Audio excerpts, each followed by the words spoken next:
Hi, folks. Welcome into the It's Official podcast. Jeremy Plonk from First and Express Bet, joined by the birthday boy, Jeff Siegel. Welcome in today, Jeff. We've got a lot cooking in terms of Breeders' Cup.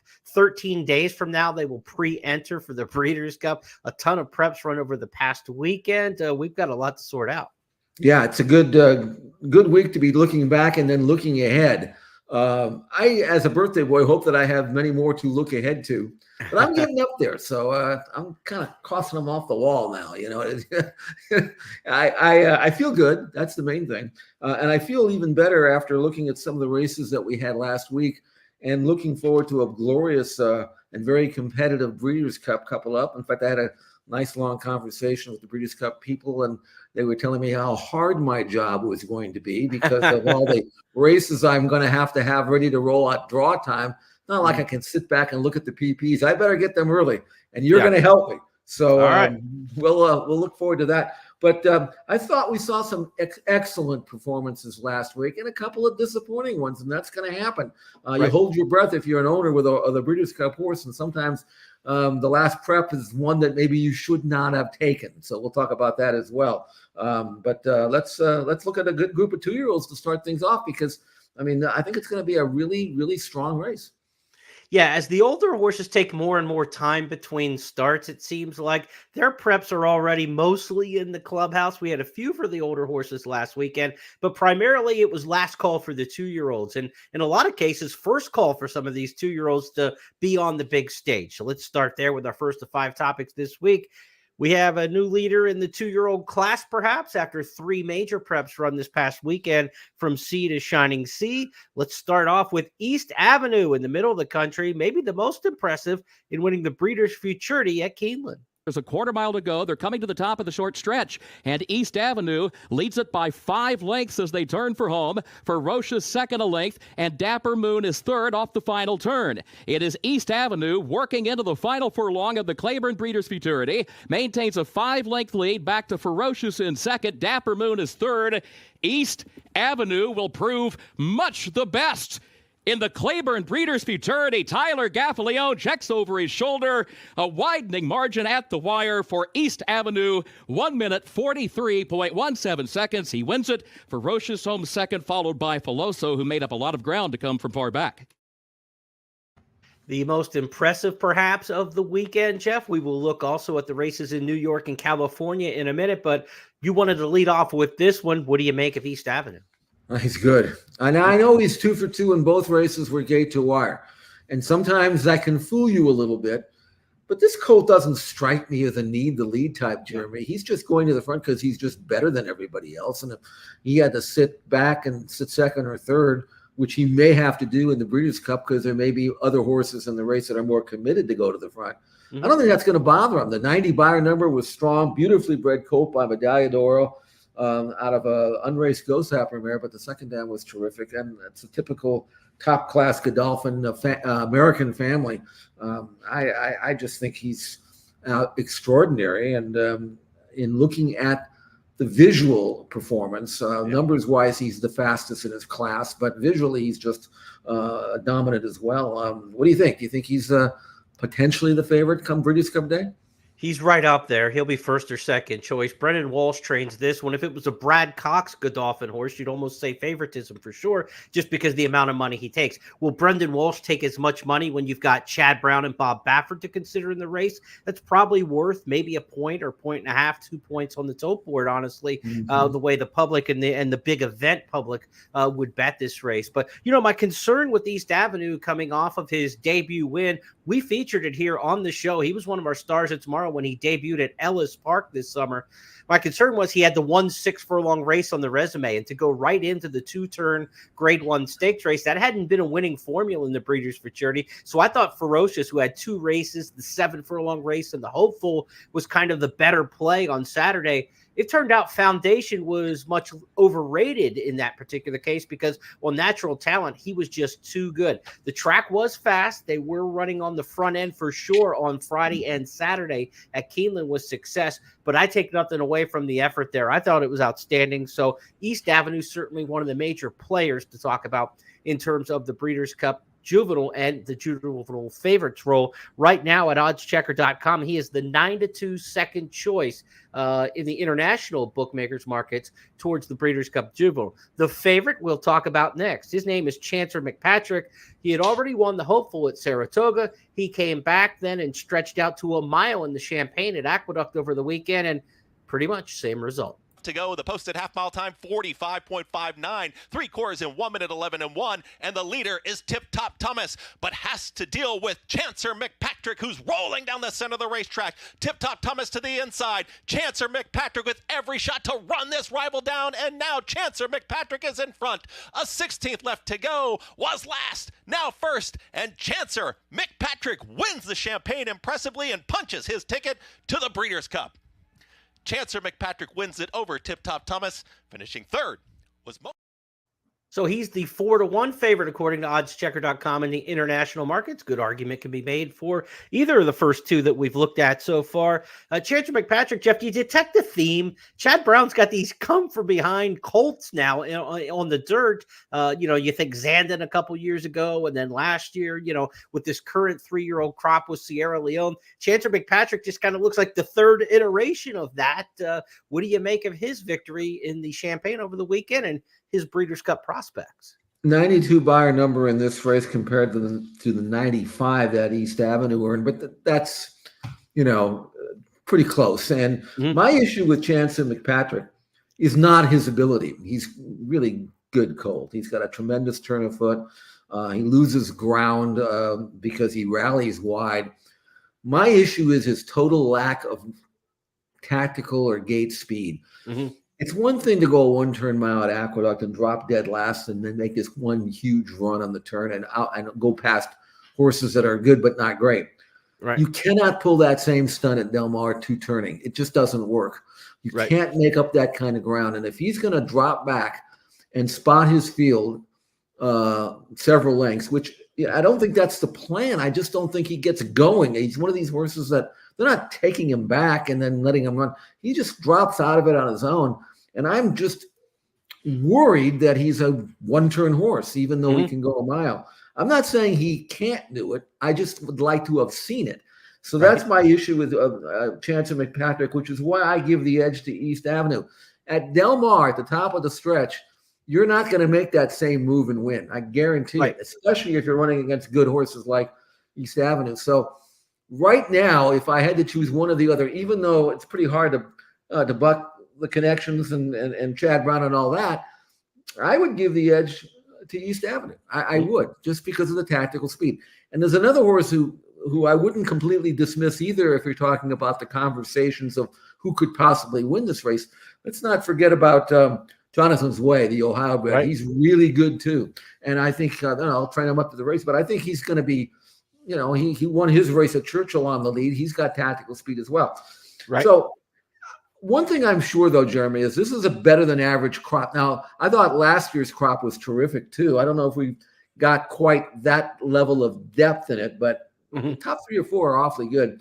And right now, I would be tempted to go with East Avenue. I'll watch them train, and we got a few weeks yet to make a further evaluation. But, it's nice to have a couple of unbeaten colts like this in the field, and we'll see who turns out to be the best. Yeah, Jonathan's Way, you mentioned Phil Bauer trains based at Churchill Downs right now. He worked last Friday, so he's on a Friday work pattern. We'll probably see him back again training this Friday, winner of the Iroquois Stakes, and of course his debut impressed at Saratoga. He's 5-1 in the international market, so 4-1 Chancer McPatrick, 9-2 East Avenue, 5-1 on Jonathan's Way. One horse who's not getting any love in the international markets at 16-1. The winner of the American Pharoah Stakes over the weekend. The Bob Baffert trained Citizen Bull. They're kind of taking turns beating each other on the West Coast. Show of Force, who just went by, start Mo Up. There's a half mile left to go, and Citizen Bull has it all his own way. Has it a length and a half to Getaway Car. Then it's McKenzie Street, still stride for stride with Emerald Bay. Emerald Bay takes third, 3 furlongs from home. Another 4 back to Mischief River, who's on the outside of Show of Force. Start Mo Up is far back. They're coming to the quarter pole. Citizen Bull Means Business leads the way by a length over Getaway Car, who's trying his best to close the gap. 4 more Emerald Bay and McKenzie Street. Top of the stretch, Martin Garcia still hand riding Citizen Bull. They've spurted 3 clear of Getaway Car, followed by McKenzie Street, who picks it up a bit late, coming to the 16th pole, and it's Citizen Bull with a 3-length lead. Getaway Car did his best, but was second best. Citizen Bull punches his ticket. So they're on, they're off, they're on, they're off. The Bafferts here in the 2-year-old stakes program on the West Coast. Talk about Citizen Bull, Getaway Car, the runner-up, and how they may project forward. Well, I knew this race was over going into the clubhouse turn. I'm a really good handicapper at Santa Anita if I can make my picks up to 7/8 pole, because on this track, on this track, it is so pro speed. And Citizen Bull had trained really well prior to the Del Mar Futurity, but he didn't get out well, and he wasn't on the lead. That's another speed bias track. So he was a very disappointing and well-beaten third, beaten 6 lengths. But this time he made the inside.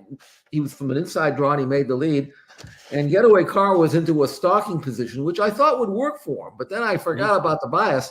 And at the quarter pole, I could see there's no way Getaway Car was going to catch Citizen Bull. So now Baffert's had these 3-year-olds, 2-year-olds taking turns beating each other. They don't run. They're not running particularly fast. And it seems like whoever makes the lead will win. Gaming was good in the Futurity. He bypassed this race. I don't know if Gaming is any better than these. He won when he got a trip, but does he sit third or fourth and win? Probably not. So I really think the strength right now in the 2-year-old division in North America is East. I think these Baffert horses are decent. They're solid, but there's no superstar among them.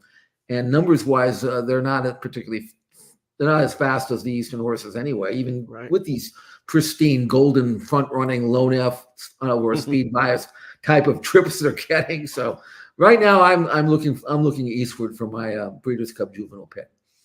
At Del Mar, where they've run the Breeders' Cup twice, the Breeders' Cup Juvenile those 2 years, won by Good Magic from the East for Chad Brown 1 year, and then Corniche for Baffert the others. So you can ship west, obviously, and win at Del Mar. We talk track bias in these horses in the Juvenile who may be, prone to speed tracks, and Del Mar probably will be a speed track for the Breeders' Cup. But there's also a unit of measure that you've got to talk about, the length of the stretch. I mean, that's part of the reason, too, why these deep closers are compromised. It's 919 feet at Del Mar. That's one of the shortest in America, and among the major racetracks, probably the shortest of all the major racetracks. You think of Chancer McPatrick, when he won at Saratoga, when he just won at Aqueduct, the length of the stretch of those 2 tracks, more than 200 feet longer, 70 yards longer of stretch once they turn for home than what he will have when he gets to Del Mar. He's got to do what he's done in his past couple starts with 70 less yards to deal with once they straighten out and turn for home, and he tries to, kick that rally in. It can be done, but it's more difficult just by the math. Well, not only that, but you are forced to move early, knowing this, like if you're a horse has to go from off the pace. That means you're going to have to rally at the 3/8 pole and try to go by a bunch of horses who are not yet spent, if you know what I mean. They're still pretty fresh. Right. You just don't blow by them because there's, you have to move early to get them. And once you use yourself to get by and you have to go wide, it's a tough task. It is. And that, again, that's what now for years, Del Mar, had that short stretch, but it was such an anti-speed track, you could still pull that off pretty easily. But that changed this year. I don't know what it's going to be like in the fall, but during the summer meeting, it was very, very pro speed, completely the opposite of what it had been in the prior Breeders' Cups at Del Mar. So you got to go to school a little bit and try to figure out if the track's going to be imbalanced. There is going to be Thursday racing at Del Mar prior to the Friday and Saturday Breeders' Cup card. So you got maybe one day to check it out and hope it's the same, but at least it's better than nothing. But you're right. With the short stretch, the pro speed track nature, I would be very I joked about City of Troy and don't wait too Latella's trainer, don't wait too long because you can't make that big move at Del Mar. I hope you know that. So I might still have that conversation with him. See if Aiden will listen to me. I don't know, but you're on the right track there with trying to explain why the rally riders at Del Mar have a tough task. So let's put a quick bow on this Breeders' Cup Juvenile Division. I'm going to make an assumption by listening to what you said. You've got East Avenue 1, Jonathan's Way 2, Chance McPatrick 3. Is that how you feel right now?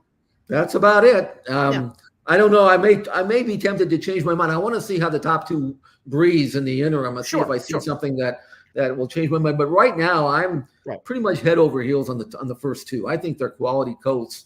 The Bafferts are okay, but nothing more. And I just can't take a colt with a style of running that Chance McPatrick has. It's just asking too much. Let's turn our attention to our second topic here this week on It's Official and go to the 2-year-old fillies. We had some sense of some of the horses that won in stakes company this weekend on the colt side about how good they were. But Scottish Lassie was just flat out freaky in the Frizette. She didn't show a whole lot in her career debut. She came into the Grade 1 Frizette as a maiden. She left as one to watch. Oh, and Social Fortress. Here's the oncoming strides of Scottish Lassie, and now Scottish Lassie is sent for home. Scottish Lassie is now opening up on the field, and look at Scottish Lassie open up. A final furlong left to go. Scottish Lassie is now widening this margin and opening up in the Frizette. It is going to be all Scottish Lassie punches her ticket, and she's on to the Breeders' Cup. She wins the Frizette easily. Scottish Lassie wins it over Snow White, finishing third. That was Social Fortress. She had some left in the tank, too. Jorge Abreu's got himself one of the best horses he's had in his barn over the years. What do you make of this win? Oh, well, here's the thing about Scottish Lassie. Sometimes you see a runaway winner, but they get loose on the lead and they aren't pressured. Other times you see a horse that makes this big swooping move into a really fast pace. The leaders collapse, they draw off and win, they look better than they are. So sometimes you have to downgrade a performance like this. But in this case, there's nothing to downgrade. I mean, the pace was pretty fast, but she was right up in the fray every step of the way, switched off beautifully. And then when it was asked to quicken, just exploded. I mean, not only did she win the race by 9, but she did it the right way. And she ran fast, earned a good number, 24 points better than her debut. I don't know what happened in the interim between her first start, which she looked like, whatever, and then fading third, and then she comes on and does this first crop of Mackenzie. Man, I didn't see anything in California that I could put over her. I mean, Bob's filly, we'll talk about her in a second. Immersive's got a very nice resume, but none of them look like this. What do you think, Jeremy? Well, the international books have her all the way down to 11-2, 5.5 to 1 for the Breeders' Cup Juvenile fillies for a filly who, 72 hours ago was a maiden going into the Frizette Stakes. She ran fantastic 96 hours ago, I guess, 4 days since now. Very, very impressive. And these Mackenzies and Vacomas are flat out running their eyeballs out with the first crop. There's a lot to like there. And, of course, we talked about it on one of our other handicapping shows. Might have been this one last week or Friday. But no race has been more telltale in Breeders' Cup history than the Frizette to the Breeders' Cup Juvenile fillies. It's produced and springboarded more winners than any other prep race out there in any of the 14 Breeders' Cup divisions. So a good Frizette is a good barometer towards the Breeders' Cup Juvenile fillies, and this was a great run in the Frizette. Now, the Frizette Stakes was completely depleted. Senza Parole would have been a huge odds-on favorite. She was injured and sidelined for the rest of the year and out of the race earlier in the week. The Queen's MG, a multiple stakes winner from the summertime. We don't know how far she wants to run, but she was scratched too on race day. So a lot came out of this race, and that's why you only got 6 to 1 on the horse who was coming out of a loss in the maiden ranks in a Grade 1. But she does not look like, a surprise anymore. She announced that she's here, and she's going to be really interesting to follow. Such a big effort, though, Jeff. You wonder about the bounce, whether you subscribe to that as a sheets player or just a commonsensical look at things. Did she run too big in this race? She's one that you really want to watch train, I think, right? I mean, if she trains like a bear moving forward, you've got yourself something. If she struggles a little bit in her training over the next, 3-4 weeks up to the Breeders' Cup, she might be one where you think could regress off of that effort. But this was fabulous. No, you're right. That's why you got to. Right now she's a one-hit wonder, okay? Right. But if she breezes well between now and Breeders' Cup Day, then you might say, no, this is for real. I mean, we don't know. She's only had the 2 starts, so it wasn't like she just got good. It wasn't like there was a track bias. It wasn't like it was a wet track. It wasn't like she got loose in the lead. It wasn't like there was a pace meltdown. I mean, she did it. She did it the right way. And then they went 22-4, 46-1, and she's right up in there. So if there is a fast pace, she should be able to deal with it on Breeders' Cup Day. And if there's a slow pace, obviously she won't be that far back, assuming she breaks. So I really like her. Again, the 90 buyer number, very legitimate number, very legitimate for her. And again, a 24-point improvement from her maiden race. And I think she's right now, I mean, like I say, she's, as you mentioned, she's the favorite in my book right now. I mentioned the trainers, not to be any knock to those trainers whatsoever, but they do impact the tote board. And when you look at Jorge Abreu winning this race, the Frizette with this filly, the other 2 bookend winners of the weekend were Brad Cox and Bob Baffert. So when they all converge to the Breeders' Cup, you take that into consideration when you look at what's fair value on these horses. And if you like this filly, if you like Scottish Lassie, you love the fact that the 2 other leaders in the division came from Cox and Baffert, the 2 heaviest bet barns in all of horse racing. So when they get to the Breeders' Cup, if you like Scottish Lassie, you're probably going to get an overlay price based on your perception of her to win. So that's good news. Now, those 2 other horses that won for the big power barns this weekend, let's talk about them now. The Alcibiades winner, Immersive. You talked about a one-hit winner in New York. She had already had her hit. She won the big race, the Spinaway at Saratoga, and she came back stretched out nicely in the Alcibiades. She's a Godolphin like the 2-year-old winner we looked at earlier on the Colt side, but this one trained by Brad Cox. Here's the Alcibiades with Immersive. As they come toward the quarter pole, Rich City Girl is the leader. Liam at the dust drops back to the inside. Immersive goes to second. Quick Kick goes to third. Still 5 from the lead. Top of the short stretch as they turn for home. Continuity fourth. Here's Immersive. Immersive comes forward, has the lead. Quick Kick is taking aim from the outside, but she's second. But here she comes now in the short stretch. Quiet Side on the far outside. Immersive to the inside has the lead. Immersive chased all the way by Quick Kick. Immersive and Manny Franco to win the Darley Alcibiades. Now, Jeff, I'm big on the Brad Cox horses going a mile and a 16th at Keeneland. People who watch my podcast know I just love that angle because they usually re-break at the top of the stretch, and you only have to get to the 16th pole there with the mile and a 16th finishing at the first finish line. That horse didn't re-break. In fact, she was kind of up and down in the stretch. I think she got there. She was the best in that field, but I'm not wild about using a full stretch now at Del Mar, even at 9:19. It's still longer than the shortened stretch there at Keeneland. I wasn't that impressed here. No, how could you be? I mean, first of all, the number was 80, so she was 10 points slower than the New York filly. That's number one. Number two, she had a great trip, and I was kind of hoping to see her accelerate and draw clear. Even if she wasn't beating a whole lot, at least she was putting distance between herself and the others. And she only won by a length and a quarter officially. And the last 16th was 7 flat. I mean, the visual matched the paper in this particular case, and the number matched them both. So, Nyquist filly, I mean, the only hope that you would have if I were trying to make a case for her is that she wasn't really fully extended and she was kind of fooling around a little bit and could have gone faster. But that's more hope than anything else. I don't know if that's true.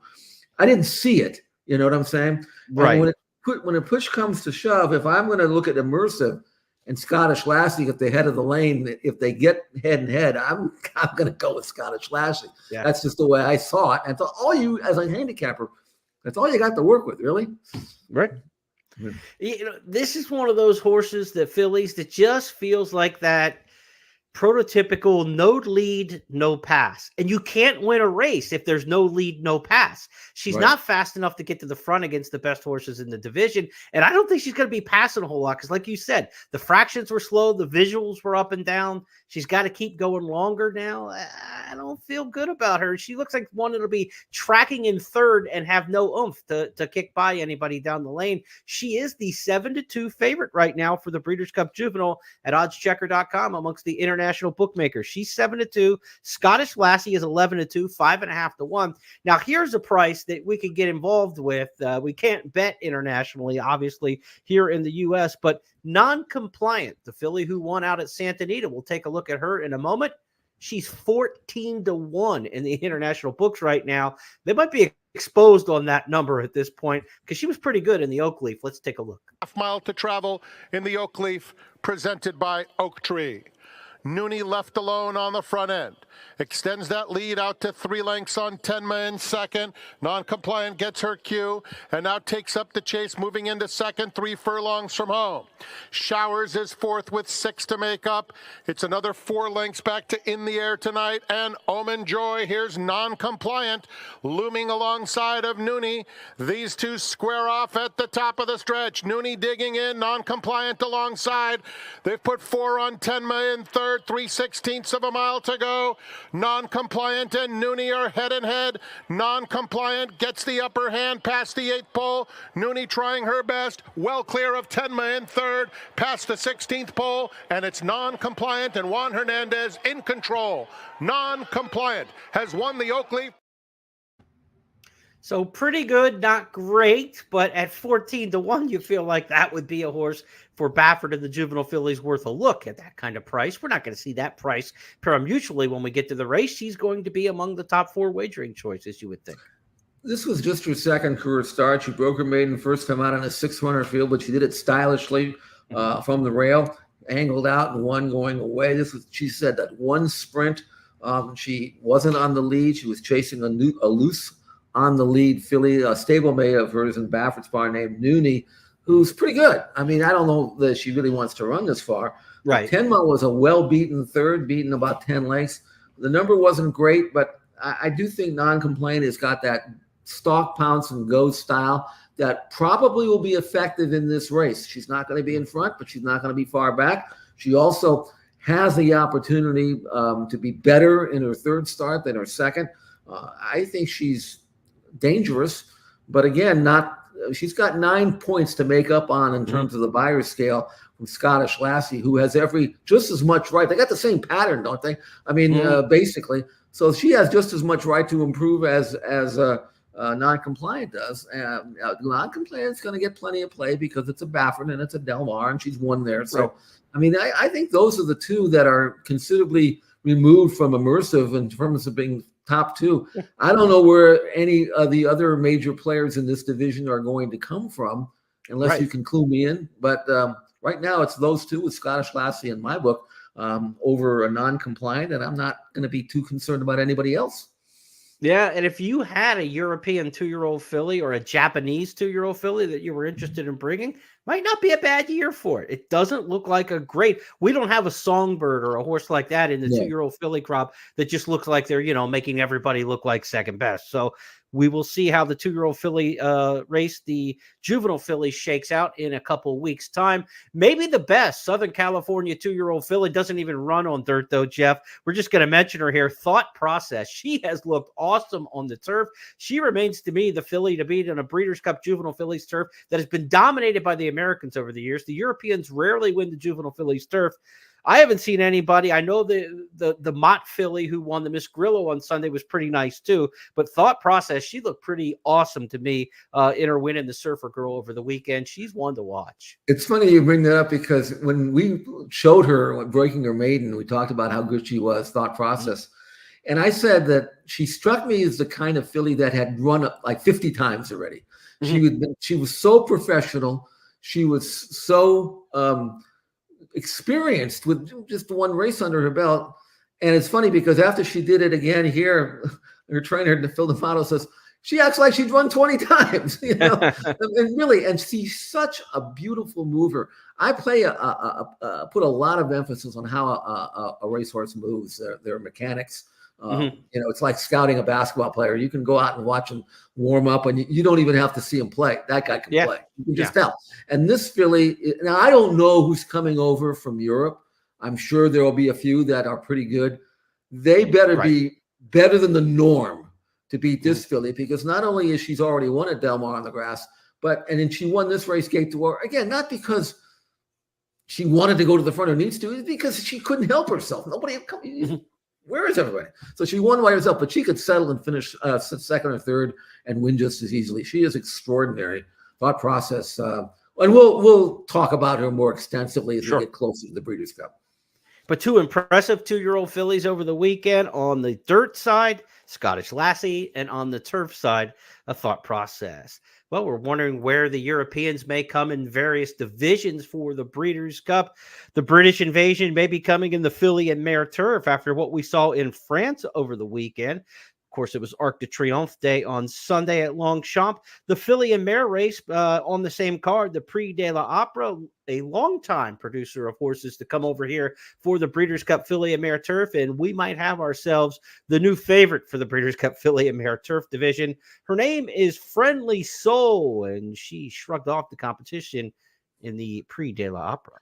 Fallen Angel against the rails in third. Running Line is a necker behind her in fourth place. American Sonia and Start of Day are the next pair. Sparkling Plenty content on the right, beginning a move down the centre. Hanalia, Yilang, and also Elusive Princess at the back of the field. Almara trying to fight off Friendly Soul, and her stablemate Running Line coming in with a challenge. The left one from the left is Fallen Angel. Sparkling Plenty behind those. Friendly Soul in the white jacket has the lead now inside the closing stages. From Fallen Angel, the red cap in second, the green jacket Running Line, Sparkling Plenty staying on, but Friendly Soul is in front, and she wins to her stablemate Running Line in second place. Sparkling Plenty. Now, she is the second favorite in the international markets right now for the Breeders' Cup filly and mare turf. Current price at oddschecker.com, 5-1. The favorite is the Arc de Triomphe winner, Blue Stocking, at 7-2. I don't think she's coming over for the filly and mare turf. If she were to come over, I think would be to run in the Breeders' Cup turf for a lot more money. This year's filly and mare turf, Jeff, at 1 3/8 miles, longer than Chad Brown wants to go with his fillies, who were all on display at 1 mile in the First Lady at Keeneland over the weekend. What do we think here? I mean, do we have the horse Friendly Soul to be the one in the filly and mare turf now? I would think so. I have been overwhelmed with the North American-based runners. I don't think Chad's quite as strong as he used to be or has been. Let's put it this way. This is a filly trained by John and Thady Gosden, the father and son training team there. Of course, we know John, who began his training career out here in California 40 years ago. He's done pretty well since. Yes, he has. He went back. Owned by American George Strawbridge, who's had a lot of local horses. Not local, but I mean North American horses. So I'm sure he wouldn't mind coming to Del Mar and then revisiting some of his past success. She earned a 118 Racing Post number in this particular win. It's not quite as strong as Inspiral, who won it last year, but she's getting better. She had won her previous race, a race called the Prix Alec Head at Deauville in her most recent start. So she's only had 6 starts. She's only been beaten once. Not bad, huh? That's better than what we've got. I can tell you that, Jeremy. Now, this race was soft ground, but that's not going to be a problem for her if she runs over top of the ground at Del Mar. And John knows how to get him ready, and he knows what it takes to win at Del Mar for sure. So I would suggest that we just saw the Breeders' Cup filly and mare turf favorite. This is a really, really good filly, and I think that we'll enjoy her when she gets here. Yeah, I mean, we've got the E.P. Taylor crowd there, the Foira, Moira, Favrover, that kind of group like that. Out west, the Rodeo Drive over the weekend, I think one of the longest shots on the board, if not the longest price on the board, upset that one. So there's not a lot of strength in this year's filly and mare turf division stateside. So one of the Europeans would be exceptionally strong in there. And again, the British Invasion from Friendly Soul might be the right answer. Now, we've got some French invaders, too, to talk about from the ARC undercard. Ramatuelle, a horse who won the Prix de la Forêt, 7-furlong race. She's a 3-year-old filly who is really good right now, and we've seen 3-year-old fillies have a lot of Breeders' Cup Mile success over the years, especially from France. Might she be the next one? Let's go back and take a look at her win at Longchamp over the weekend. Matilda Picot is leading on down the full straight to Zero Stress and Tribalist either side. Poet Master in yellow against the running rail. Kinross about 5th at the moment. In behind these extra, the orange sleeves, and then Big Rock with the blue blinkers towards the right. Ramatuelle, white face for her in the center of the field at the moment. They have a long run down the straight, and it's Zero Stress of the red cap, Matilda Picot. On the extreme left is Poet Master, Tribalist, Ramatuelle coming into it. Kinross is going for a run up the inside. Extra heads the remainder. Not many have got into it. Ramatuelle in the black and white now comes to take it up as they enter the final 200 meters. Oh, she's cleared away. Look at this. Ramatuelle is going to romp home here. Kinross moves into second. Bavatier for third, but a very... I don't know how you say turn of foot in French, Jeff, but that was turn of foot. We've seen it over the years, whether it's Goldakova, Six Perfections. There have been so many. Mies going back. These 3-year-old fillies from France, she looks like she's in line maybe to be the next. You look at her, if I showed you a picture of her, just a photograph, and you'd say, okay, tell me who she's by, and you see that chestnut with the blades, you might say, maybe Justify. Well, you'd be right. They run on anything, don't they? And this filly has really gotten good. Now, she's getting better. She's improving with every start. This was by far her best race for sure. And prior to this race, she actually had run very well behind Porta Fortuna in the Coronation at Royal Ascot, finished third, beaten just over a length. So this didn't come out of nowhere. She's just improving by leaps and bounds every start. And I was waiting, I was thinking that Johannes was going to be the favorite in the mile. And up until this race, I was convinced that I would be safe in saying that. What do you think, Jeremy? Are the punters going to default to this Daughter of Justify based on this win? Or are they going to stick with the home court advantage and go with a colt who's got nothing but ones next to his name in the last 6 or 7 starts? But let's face it, not beating the greatest group in the world. How do you separate? It's tough, and so many times over the years in the mile, a bad post draw, everybody jumps off, and horses win from the 13, 14 in the mile all the time. Go back and look at the charts at the Breeders' Cup Mile. You'll be like befuddled at how many horses have won from the 14 hole in the Breeders' Cup Mile. So, if one of those two draws poorly, will that impact where the favoritism lies? It would be that kind of close call, I think.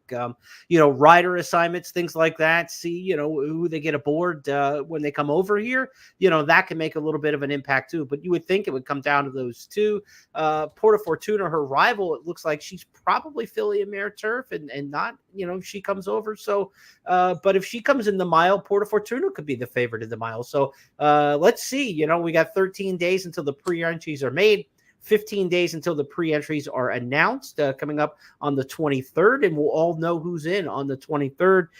Then we can start to, get rider assignments and think about these horses in matchups against each other. But this is a really fun division. The mile will be a good one. And look, with the Classic moving earlier for television and some of the big races, the turf, like the mile being a little bit later in the day, will be one of the real sit around to wait for races that we want late in the card as horse players, because I think it's going to have a lot of intrigue both here and domestically, of course. And at Del Mar, I believe, the mile has, not been any problem for the Europeans to have some success over here, coming to run here in the international races on the turf. What I might do, Jeremy? I might submit 2 morning lines for this race because I got to give it to them before the draw. So I might give them 2, and I'll say, use that one or use that one.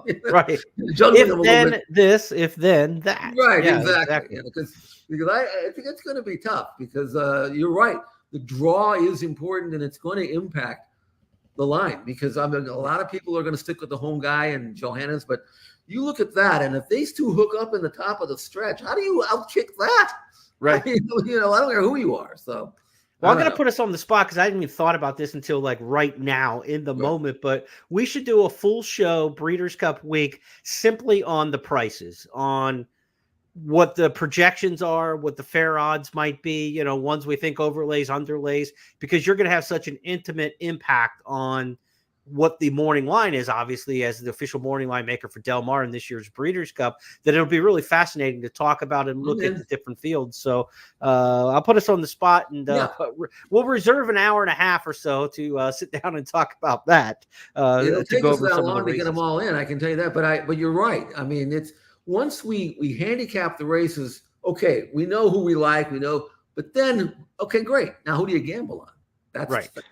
So. Not always the same horse, and that's where people fall into traps. You fall in love with what your handicapping tells you, but if you've got two horses that are similarly valued in your mind, and one's 3-1 and the other one's 8-1, the 8-1 is the bet every single time. It's not even a debate. So that's what we'll talk about as we get a little bit closer. But a couple international horses of repute on this week's show as we move to our fourth topic. Fourth topic on the board this week. There was the very good at Keeneland, and then the ugly at Santa Anita. Not anything with the aesthetics of, but we're talking about the performances on the racetrack. First off, let's go very good. And I wasn't sure she had a very good race left in her after a couple decent but not great efforts this year. But Idiomatic and Sunday Spinster at Keeneland, she kind of looked like 2023 Idiomatic again. They turn for home, and Candy makes a run at Idiomatic. Loved is third toward the inside. As they work their way toward the final furlong, a Colt is fourth on the grandstand side. Idiomatic still leads, though. Final furlong of the Juddmonte Spinster, and Idiomatic just opens back up here with every stride. 3-4 lengths to the good. A Colt goes to second. Candy, then Loved is fourth toward the inside. No catching. Idiomatic winning the Juddmonte Spinster for Florent Giroux. This is a good example of watching the leg action of a horse. Her leg action at the top of the stretch looked identical the whole way through the lane. She was just pounding it out. It was rhythmic, and she was just in a good tempo there, and the other horses got gas trying to get her. Much slower track Sunday at Keeneland than what we saw on Friday, where it was it was the salt mines on Friday. Saturday was pretty fast. Sunday, much slower racetrack. So she was impressive to me, Jeff. She really was. Now, usually I will jump in at this stage and say, yeah, but she made an easy lead. Okay, but she didn't go slow. It wasn't like she went 49 to that. She went 23-2, 47 flat, and 111 flat. I mean, that's moving pretty well. And she was. I mean, look, Candide is a 3-year-old. She's a decent 3-year-old, but she'd run well in the Saratoga. But this, she just like get away. I mean, she just disposed of her like with the greatest of ease. This to me, and it was a triple-digit buyer number, so the number was good. Big, good-looking mare by Curlin, who is maybe now as good as she's ever been. Won it last year. Going to be she's going to be promoted by that track, front speed or pace pressing type of speed. I love this race. I mean, to me, this was the old Idiomatic, and I think she's going to come to California in peak form. And again, no Adair Manor anymore. I'm not so sure that she's pretty solid in the division right now. If you look at that impressiveness that you're trying to find, and you say, well, she didn't beat all that much. She won the way she was supposed to, and that is what you want to see. Look at Raging Sea and her race in the Beldame over the weekend. She was life or death to hold off a horse who's, 30-1 in the division. So Raging Sea, she got a victory too in her final prep, but she certainly didn't follow up her win over Idiomatic the same way that Idiomatic rebounded. And then you look at Torpedo Anna. She had the fantastic race, won second in the Travers, but she didn't follow that up and dust the field in the Cotillion like you thought she would. She was they were getting to her a little bit at the end of the Cotillion Stakes. So which horse is coming up to the Breeders' Cup best? Did Raging Sea run her best race at Saratoga? Did Torpedo Anna run her best race at Saratoga? You could argue yes. But if you're talking about Idiomatic, she did not leave her best race at Saratoga. She got better the next time here at Keeneland in the Spinster, and maybe she's the one. It's, a good division this year. You've got the intrigue of Torpedo Anna against the defending champion. It's going to be one of those fun races. Again, early in the card for television because of college football and the whole Peacock NBC thing. And, it's a shame that race is going to be so early in the day, West Coast time for the fans out there. But that's one we want to see, right? Torpedo Anna against Idiomatic. It's set now. Let's go see it. I'm not going to concede anything in this race to Torpedo Anna. I mean, the way I saw this race with Idiomatic, and such an old, seasoned, hardened pro mare like that. I mean, and to come into the race with the fastest fig and the easiest, less taxing race of all. I mean, I was blown away. I really was. And again, the fact that she went to the lead and got an easy front running trip, it wasn't that easy. She was going pretty quick.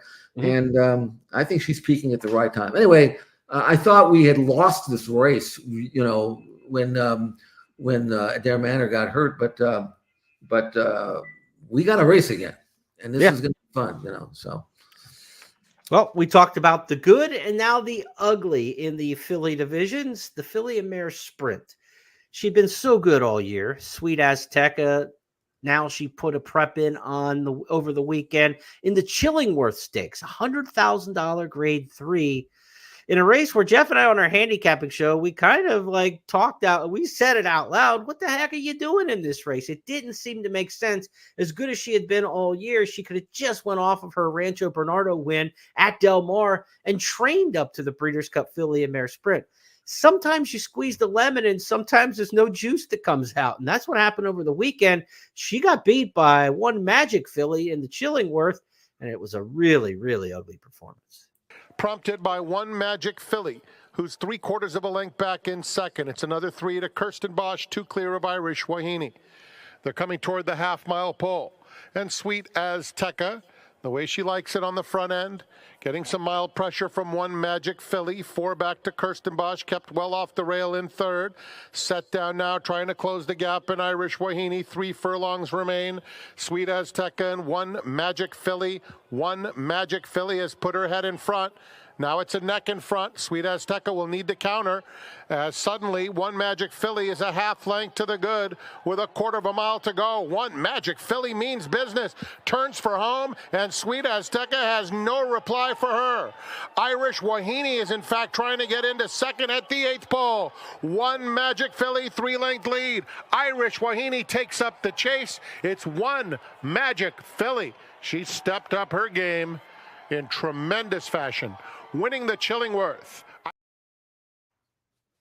Jeff, that's as bad a prep as you can have going into the Breeders' Cup. And those kind of preps very, very, very, very rarely win in the 40-year history of the Breeders' Cup. I know somebody will say, but Fierceness last year, coming off that horrible effort in the Champagne bounce back, then find me a second reference. There are not many that have run that poorly in the final prep and bounced back. Just the wheels came off here. What do you say? Well, even getting back to Fierceness, he was an off track. He got left at the gate. He rushed up like a quarter pole, and the jock took a hold of him because he knew he'd done the wrong thing. So even that I could live with, but not this, because it's not even so much that she got beat all that way. She never changed leads to the lane. She looked like she was in distress in some way. And I mean, I would not be surprised if that's the last we've seen of Sweet Azteca. Mm-hmm. I haven't heard anything about how she pulled up. There have been no quotes from the barn. I know nothing other than what I just saw, but that was ugly for sure.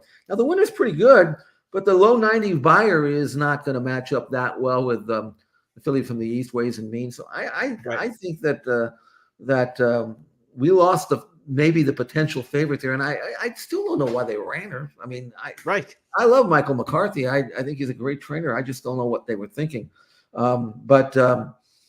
But now that filly in the East looks like she's pretty solid, don't you think? Jeremy? Yeah, and she's dropped to 7-2 favoritism now in the international markets from Odds Checker. Ways and Means for Chad Brown. I mean, just the good night olive baton being passed for Chad, and he's had success in the division of late. Yeah, she looks like the one. We'll see. Maybe we get some younger horses, trying in that division as well. Maybe we get some international runners that want to take a shot at this year's Breeders' Cup filly mare sprint, because there is no longer a horse to scare them off from the West Coast, right? I mean, had Sweet Azteca not run in the Chillingworth, she's 7-5, 8-5 probably off of her previous races, just training up to the Breeders' Cup filly and mare sprint. She would have been a solid favorite in there. Ways and Means would have been a solid second choice, but now like you said, there's probably a better chance we don't see her than we see her bounce back at this point. So that's a wrap on the good, idiomatic, and the ugly performance that we got there. Hopefully she's okay in Sweet Azteca. Okay, to our final topic each and every week here on the show. As we get up and find our graphics here, it is of course, our Stars of Tomorrow. Stars of the Future. And we've got, a strong group here over the past couple years that we've been doing this show now that have turned out to be pretty darn good that we preview here on the program. Impulse Buy is our latest one. This one comes from Keeneland over the weekend. Second by 3 lengths, then a shuffle for third position.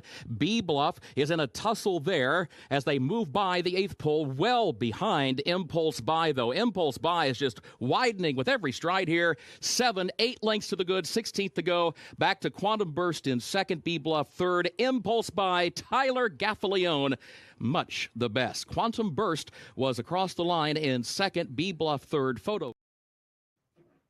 7 furlongs, 123 and change. That's the second fastest 7 furlong 2-year-old maiden race run at Keeneland since they went back to the dirt in fall of 2014. The fastest, Arabian Night, who turned out to be pretty good. So this was a very fast track on Friday. Preface it with that they were putting up big times, but this was a big time effort by Impulse Buy. She's our Impulse Buy. Rudy Persay, the trainer here. What do you make of it? Good. I mean, she's a Speightstown filly out of a mare that I used to really like when Bob Baffert had her out here in California. Her name was JoJo Warrior. Won the Summertime Oaks, Torrey Pines at Del Mar. Ran well, was third in the Cotillion her year, La Cañada. She had some really good races in top-class company. Hadn't produced anything of terrible note lately, a terribly good note. Only had a couple of foals, but this one is taken to a different level. Again, a daughter of Speightstown. And just a 2-year-old. I don't think they're going to get that ambitious right off the bat and run her back in the Breeders' Cup, even if they could. She's a May foal, I think. I think she is a May foal. Anyway, bottom line is I think they'll take their time with her and do right by her and make her a really top 3-year-old filly next year, which I'm fairly confident she's going to be. When the Speightstown fillies are good, they're really good. And this one looks like she could be just that.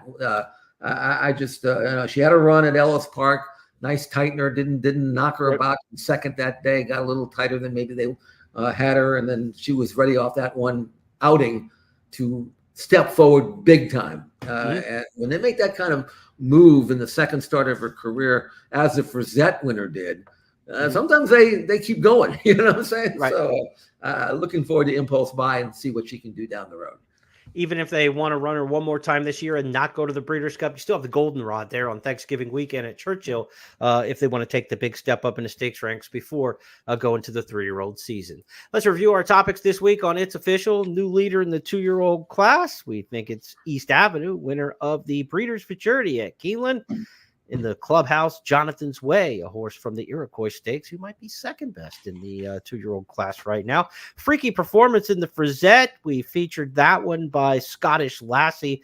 Blowout winner in there for Jorge Abreu. Also looked at the stakes races east and west and through the Midwest in the 2-year-old filly division. The British Invasion featured the filly and mare turf contender Friendly Soul for the Gosdens, who might be favored in that one off a win on the ARC undercard.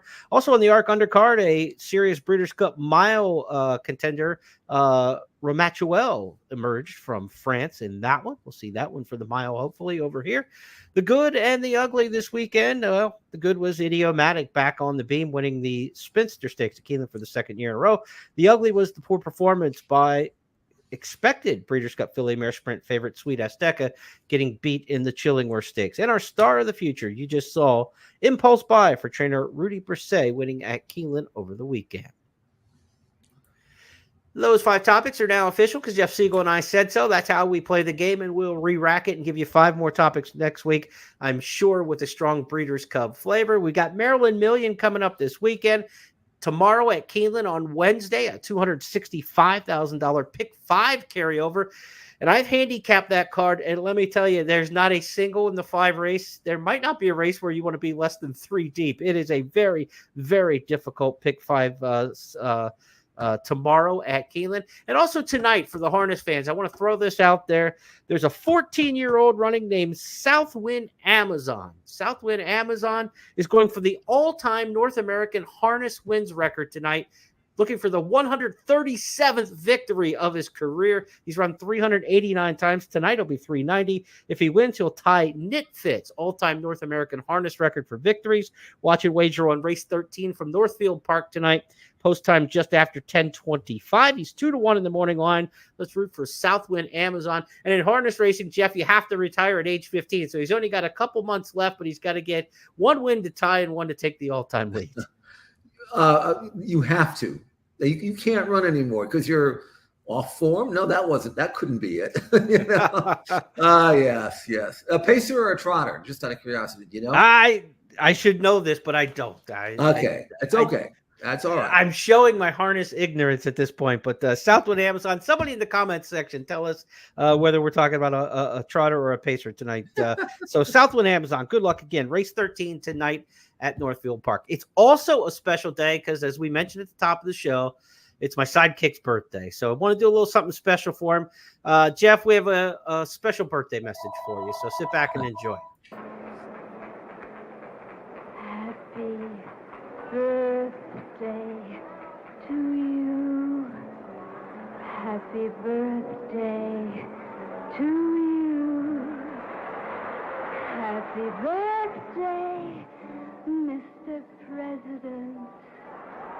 Happy birthday to you.